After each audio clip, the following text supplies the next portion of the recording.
बहुत बहुत के धनराशि, बहुत बहुत के छठ मैया के कार्यक्रम में धनराशि आई।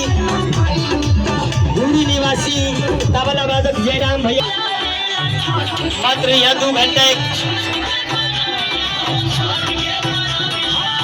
और ये जो कार्यक्रम रखा मिथिला म्यूजिक ग्रुप जिनका स्टूडियो भक्ति सवेरा यूट्यूब चैनल पे है, back sound Mithila music company जिनका ऑर्गेनाइजर आप है बड़े भाई सोनू मिथिला जी। तो आइए इनके बैनर द्वारा हमारे जिला छपरा से चल करके आई हुई रिया तिवारी मिल चुका है और बहुत ही कम समय में इस कार्यक्रम को शुरुआत किया जाएगा।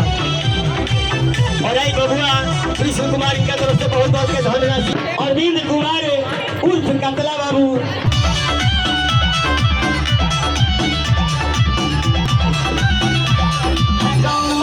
और आइए